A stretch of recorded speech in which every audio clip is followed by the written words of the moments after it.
Huh?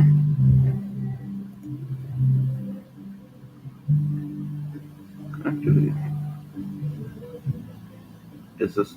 Okay, looks like it's finally recording. Okay. Elijah, this video is mainly for you. Michaela, I can't speak too much on female relationships, not having been a female ever in my life. But at the same time, won't hurt you to glimpse over this because there are some things you could learn, but okay. I know society teaches us this whole men don't cry, men can't show their emotions, yada yada, blah blah blah bullshit. There is some give and take in this. Men have emotions, but we are regularly shamed or ridiculed for showing them, and over time being forced to bottle up the bullshit that you deal with. It takes a toll on you, and I don't care who you are, everybody has a limit. Now, if somebody is truly your friend, somebody truly cares about you, then you can show weakness around them. And in my opinion, if you show your weakness around somebody, you're going to get one of three results. First is the pieces of shit that are actually going to try to put you down, hold it against you, that kind of shit.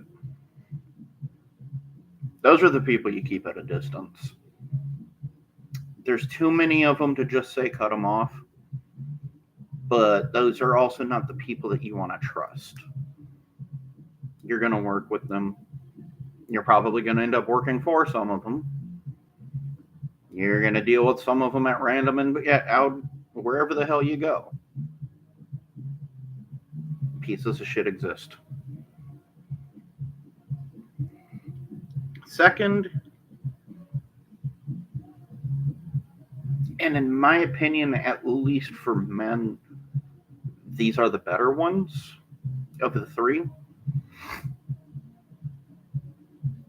The ones that, while they technically make fun of you for it, you know that they're not serious. You're breaking down and they're cracking jokes, but they're not doing it in a way to put you down. To anybody outside of the group, it might sound like they're ridiculing you. It might sound like they're talking shit. But because of the relationship you have with them, it's just how guys are.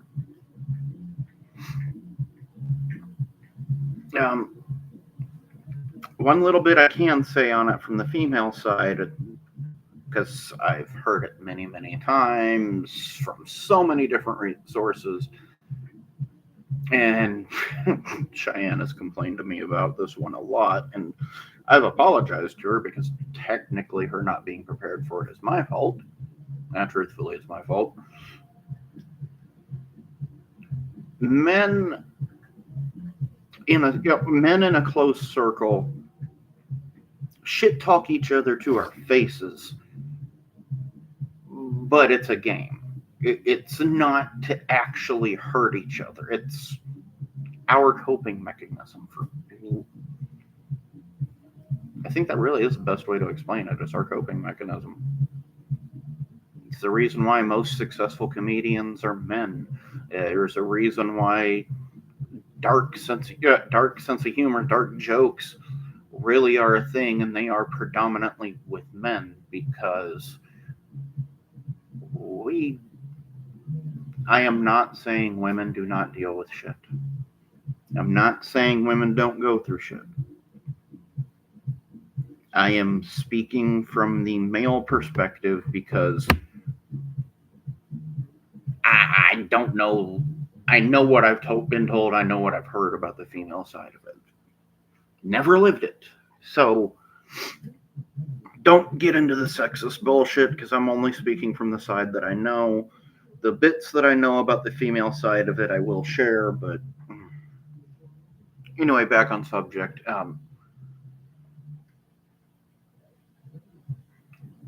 Creating jokes about really fucked up things is how a lot of men cope with the bullshit in our lives.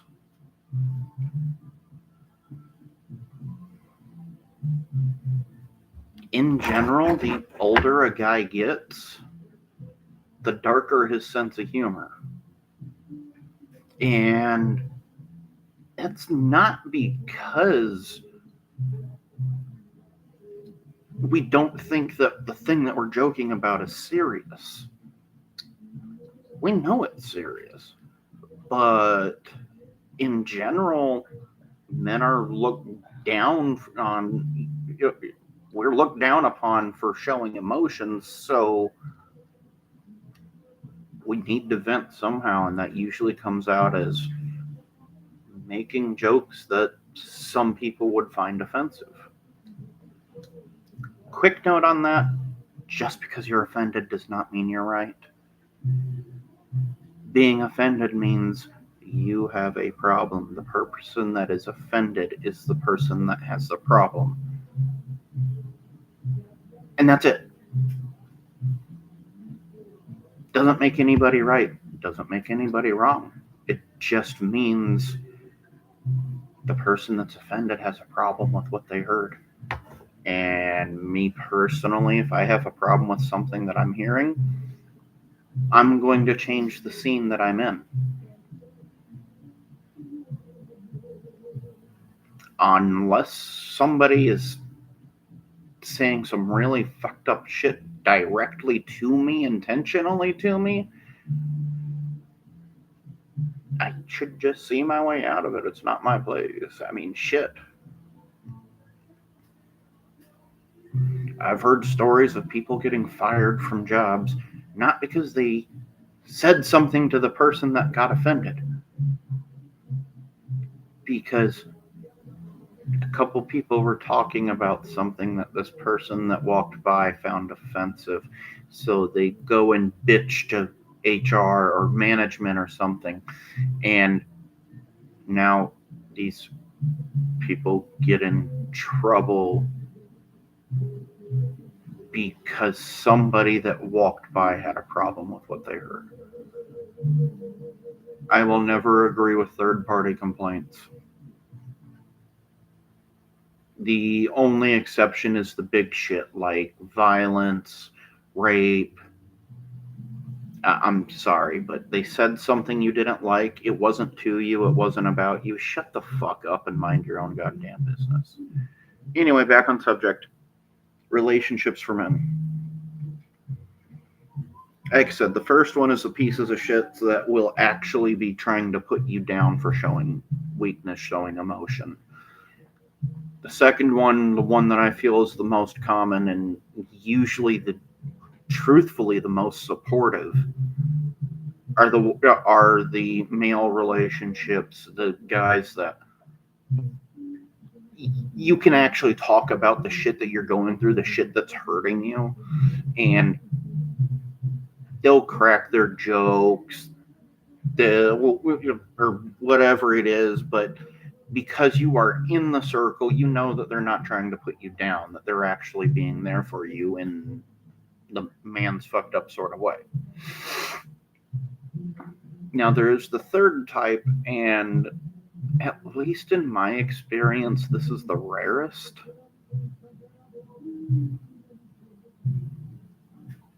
I can't think of anybody in my life that's ever been this way for me.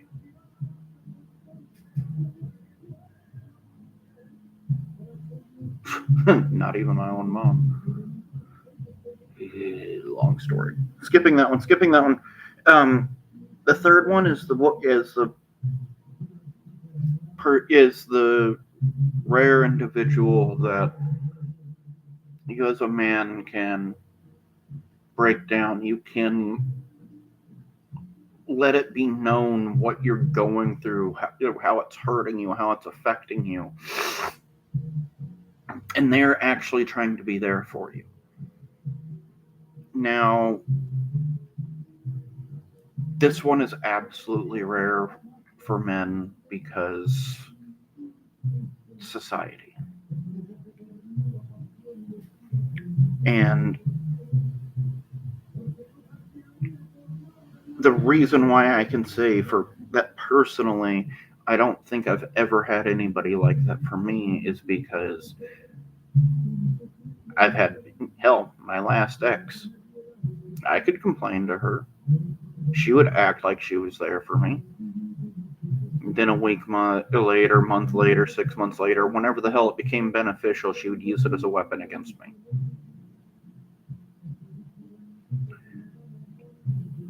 You're not actually supporting me if you're going to turn around and use it against me at some point in the future. And that is a huge part of why it is so rare, at least in my opinion. Because you gotta find the difference between this person's actually there for me and this person's pretending to be there for me just so they can manipulate me, hold it over my head in the future, use it to get something from me, whatever the hell the ulterior motive is. Chewie, can you calm down, please?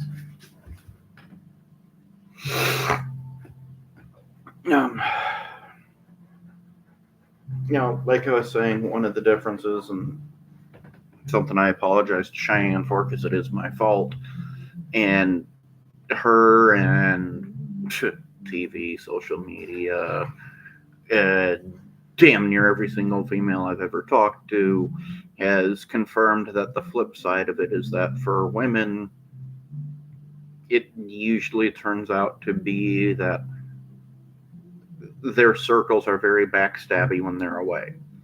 The general consensus I've heard so many fucking times is you got your circle of female friends. The one that's missing is the one everybody's talking shit about. That one comes back in, somebody else is missing, that's the one they're talking shit about. That phone call is not important.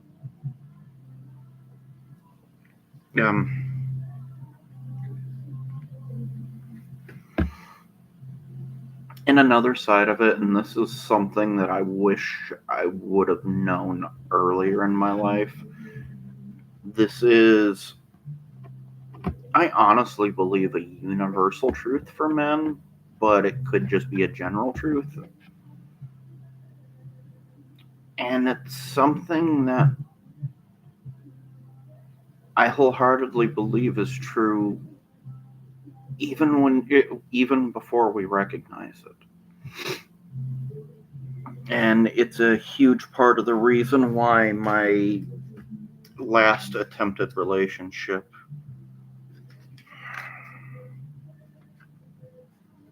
was so rough on me. Because it was the first time I felt it. The basic explanation is that, in general, men, the lives that we live have a tendency to be rather accurately described as a storm, a hurricane, a mess, royally fucked up. But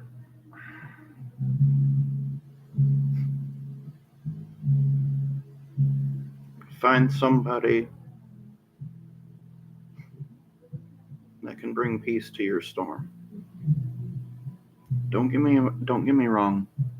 The storm's still there.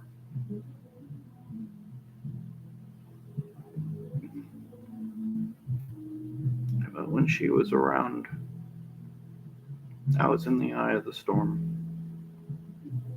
It It was still there. It was still all around me, but peace.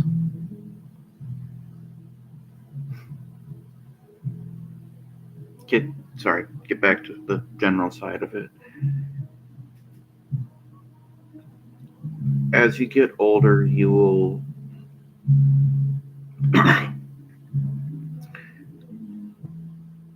the more you experience, the more you will recognize it consciously.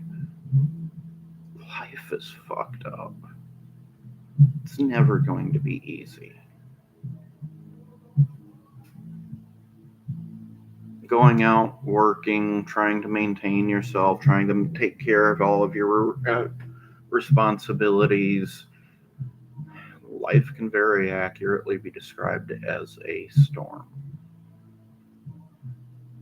But if you find somebody that can bring you the peace in the middle of your storm,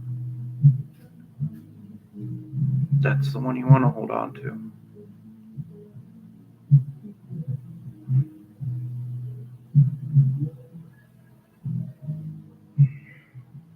I tried to.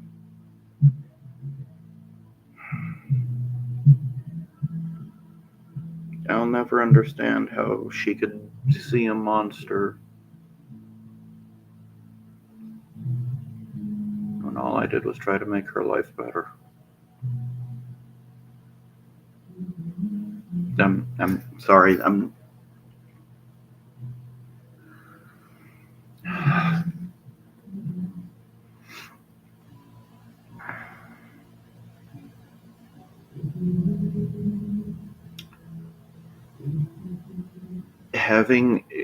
I've known so many people that brag about having a large number of friends.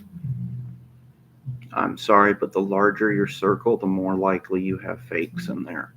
And there comes a point where it's no longer a likelihood. The larger your circle, the more fakes you do have in there. It's better to have a small circle of friends, people that you know you can truly count on, people that you know shit hits the fan, things go bad. These people have your back.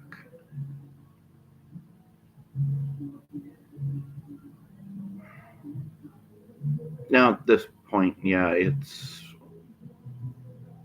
I should probably split this as a second video for you both, but this is true for anybody, period, or maybe I should have started with this. Yeah. Side effect of doing all of these live. I'm not censoring, I'm not cutting, I'm not editing, not doing any of that shit because I want this all to be real. I want you to know I'm not doing anything scripted, rehearsed.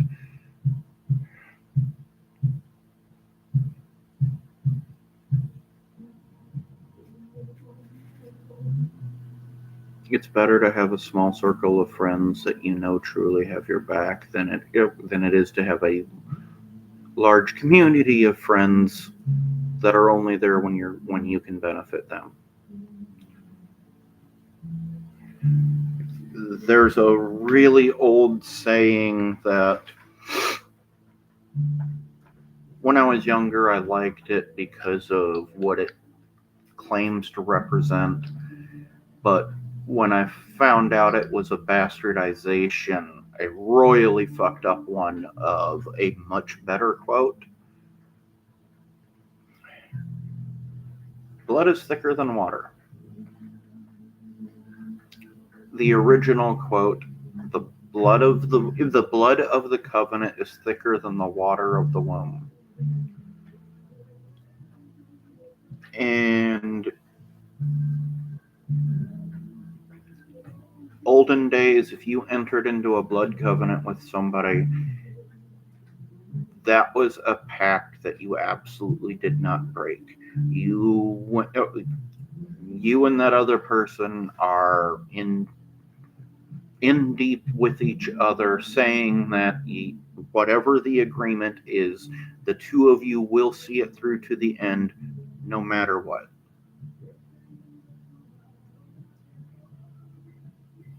the blood of the covenant, the blood that we shed in agreement that we have each other's back, that we will be there for each other, that we will stand by one another, is thicker than the water of the womb.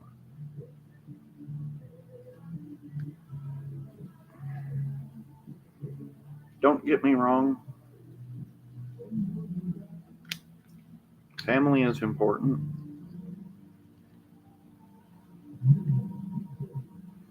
But as I've made clear in a number of videos, I cut off my own mother.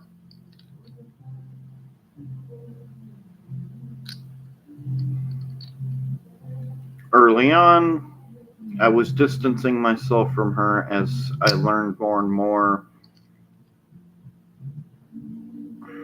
that she was a constant source of negativity and problems.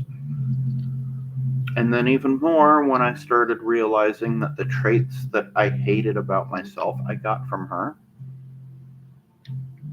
Then when I found out that she was the reason CPS got involved and took you guys from Jennifer, that was when I cut her off.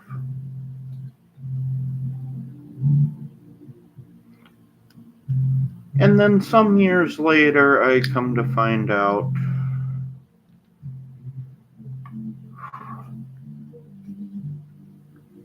that she literally dropped you off on Maybell's doorstep, rang the doorbell, and walked the fuck off. For that reason, I know for a fact if somebody called me right now and told me that she had just died, I would not care.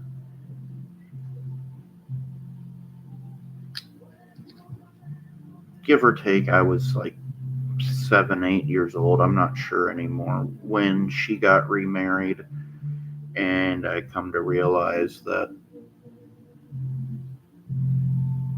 that marriage meant more to her than literally everybody else. She chose her husband over everyone else, and I plan to honor her choice.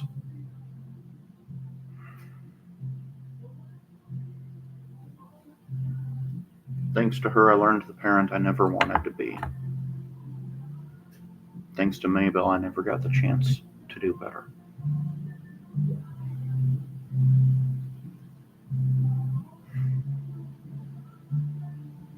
I'm sorry, I'm really not trying to bitch.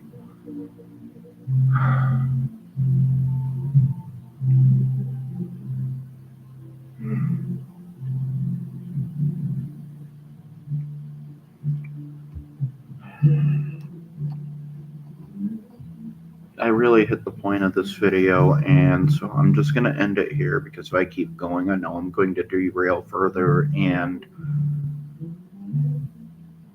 I've said it before, I'll say it again, I stand by it till the end.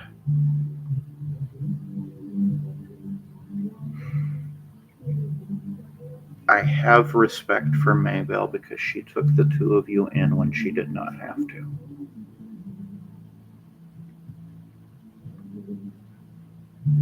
But it does not change the fact that I absolutely... Hey kids, want to see a dead body? Does not change the fact that I absolutely hate what she did and the fact that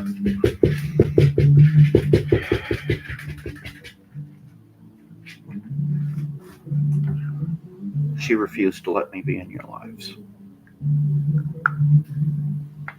She's mad at me for showing up on her doorstep a couple months back, August. But I reached out peacefully. Found out in April, Michaela, you were willing to talk to me. I waited April, May, June, July. I waited until damn near the end of August. I showed patience. I just wanted to talk to you guys. I wanted to get to know you.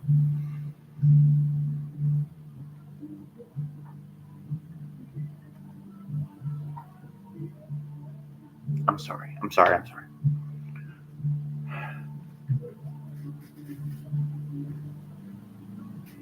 I hope one day you guys come to realize that I've loved you both more than anything. I have made more mistakes in my life than I care to count.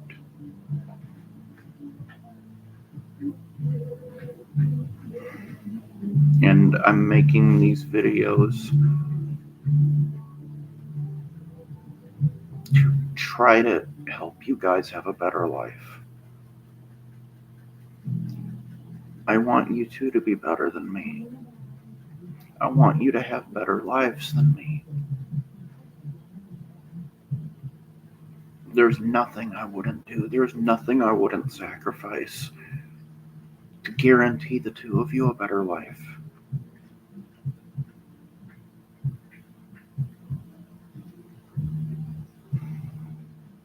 I love you both.